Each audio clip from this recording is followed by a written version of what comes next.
Annyeonghaseyo!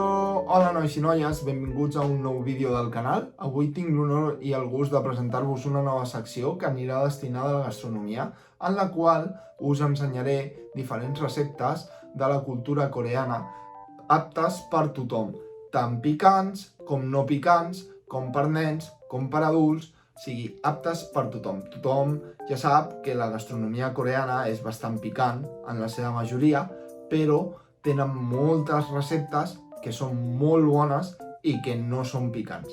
Llavors, avui us presentaré un dolç. Avui us presentaré els hot dogs, que són pancakes coreans farcits de sucre cremat. Aquests hot dogs són molt populars entre la canalla i la joventut i són un menjar que es ven típic al carrer. Es ven al carrer i es ven durant l'hivern. És super popular durant l'hivern. Totes les parades de street food que veieu al carrer estaran venent hot dogs, d'acord? I, com he dit, són populars, però són populars, fem i aclarim això, per berenar. Els coreans no tenen la cultura gastronòmica de prendre postre als menjars. Llavors, com no tenen aquesta cultura gastronòmica del postre, els dolços els prenen per berenar. Llavors, ara el que farem serà anar cap a la cuina i començarem a fer la recepta. D'acord, nois? Doncs ja som aquí a la cuina. El primer que podeu veure aquí a la taula són els ingredients que farem servir per crear els hot dogs. En primer lloc tenim 180 ml d'aigua tíbia.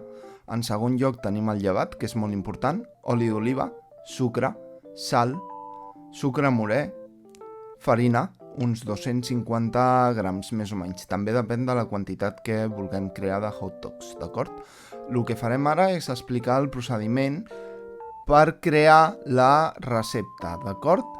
Comencem amb el primer pas. En el primer pas el que tenim que fer és vertir el llevat dintre dels 180 ml d'aigua tíbia. És important que aquest llevat sigui d'aquests que ve en sobre tipus marca Royal, que el llevat no sigui de pastisseria, ja que si el llevat és de pastisseria, la massa necessitarà fermentació, és a dir, no és instantani i necessitarà reposar 1 o 2 hores a la nevera. Llavors, el temps de la recepta es veurà ampliat i serà més laboriós. El que fem aquí és, amb la cullera, mesclar el llevat amb l'aigua i aconseguir una massa homogènia sense ningú grum dintre d'aquesta massa. Hem d'aconseguir que la massa sigui homogènia i que no hi hagin grums. Ja sabeu, o sigui, això és com el colacao, no sé vosaltres si us agrada més en grums o sense. Llavors, si voleu, m'ho podeu deixar a la caixa de comentaris i així tenim una idea de quin team sou. El que tenim que fer aquí, bàsicament, com veieu, és donar-li voltes a la mescla fins que no ens quedi ningú grum. En aquest cas em queda un per aquí, que el trauré, i n'estic veient un altre que ara el trauré també.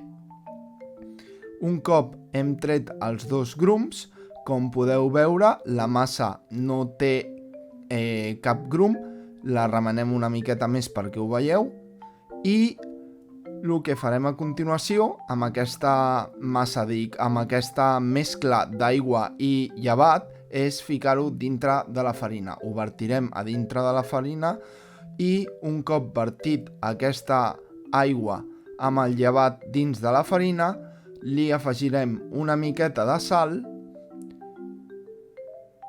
una miqueta de sucre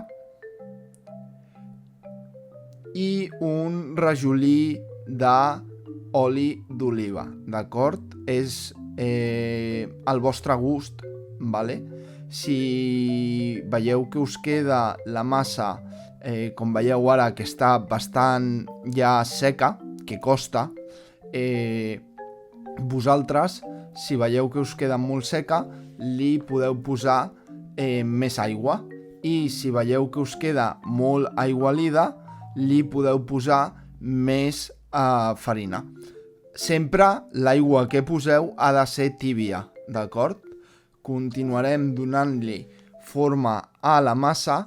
Jo en aquest cas ho faig amb una cullera, però també es pot fer amb les mans, com vosaltres vulgueu. Jo prefereixo treballar-ho primer amb una cullera i el propòsit és que té que quedar una massa sense cap grum, homogènia.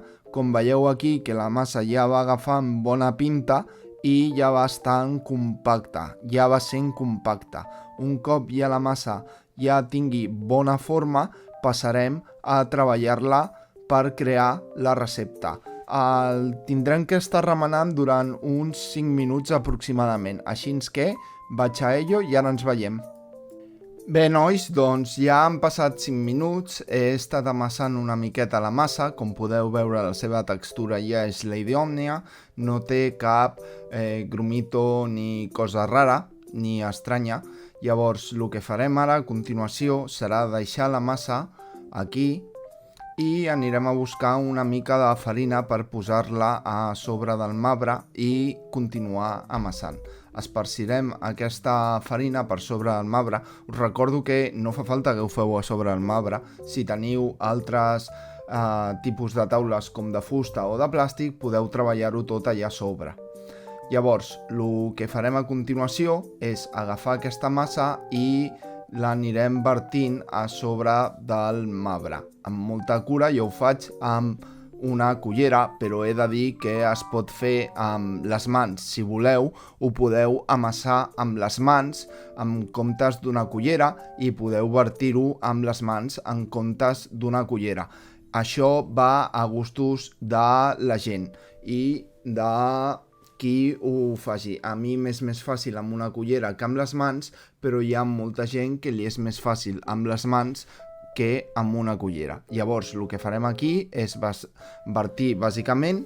Ara ja està tot vertit i el que farem és ficar una mica més de farina per sobre. I continuarem amassant per 1 minut o 2 minuts més. Bé, nois, doncs ja estem aquí de tornada. La massa ja està al punt, o sigui, ja està llesta, ara sí que sí. El que farem ara és agafar el gabinet i dividir aquesta massa en forma de baguet en diferents parts. Depenent de la quantitat que vosaltres creeu de massa, podreu crear més parts o menys. Jo ara mateix crec que aproximadament em sortiran com unes 6 o 7 parts amb la quantitat que li he ficat. Llavors, el que començaré ara és a tallar una a una. Començarem amb el primer trosset i continuarem així successivament una darrere l'altra. Un cop tinguem totes les parts tallades, el que farem a continuació serà ja donar-li forma a aquesta massa i passar-la ja per la paella. Bé, aquí teniu ja els trossos separats i el que fem ara és posar-nos una mica d'oli a les mans i agafar cada una de les peces, d'acord? El que farem a continuació és donar-li forma a aquesta massa i buscarem una forma de bola, rodona. I llavors, amb els dits, la anirem aplanant i expandint el màxim possible sobre la nostra mà. A continuació, el que farem és, amb la punta dels dits, enfonsar una mica més la part del centre de la massa per poder posar el sucre morè i poder tancar aquesta bola. No us preocupeu si a la primera no us surt bé o no us queden bé. És completament normal. Teniu que tindre molta cura a l'hora de quan sucre morè fiqueu. Com podeu veure, jo m'he passat una mica i se m'ha sortit. Però res que no tingui fàcil solució. Tanquem la bola amb molta cura i li tornem a donar forma de bola, d'acord? O sigui, tanquem el que seria el pancake amb el sucre cremat i li tornem a donar una forma de bola. El que volem és aconseguir que el sucre cremat quedi tancat a dintre d'aquesta massa i que no s'escapi per ningun lloc quan el fregim. Bé, doncs ja estem a la part final del vídeo. Aquí tenim la nostra paella amb el nostre oli de girassol i el foc a potència mitja. Llavors, el que tenim que fer aquí, bàsicament, és ficar la bola dintre de l'oli i cuinar-la. No hi ha més secret. Ho tindrem que fer mitjançant un estri que ens serveixi per anar-la aplanant i donar-li la forma de pancake. Ho tindrem que anar fent molt a poc perquè no volem rebentar la bola i que se surti el farcit de dins de la bola i se'ns quedi un bunyol de bacallà. Llavors, amb molta cura l'anem aplanant i quan estigui daurada per una banda li donem la volta i la cuinem per l'altra. Ara al vídeo veureu quin és el punt de color i de daurat que tindria que tindre el pancake quan està cuinat per una banda. Llavors, aquí teniu el punt de dauró que tindria que tindre i un cop ja està cuinat per una banda i per l'altra ho podem presentar en un plat. I fins aquí arribaria el que seria la recepta. Ara continuaré cuinant la resta i us presentaré el resultat final. Espero que us hagi agradat. Com veieu, la recepta és bastant simple i no té cap secret. I aquest és el resultat final de la recepta, nois. Espero que us hagi agradat el vídeo. Si és així, deixeu un bon like. I si cuineu la recepta, deixeu-me un stories a Instagram, un tweet a Twitter o m'ho comenteu per Twitch. Vull veure les fotos de com us ha sortit, vull que ho compartiu perquè si us agraden els dolços, aquesta és una recepta a tindre en compte. Espero que us hagi agradat i ens veiem a la pròxima, nois. Bye bye!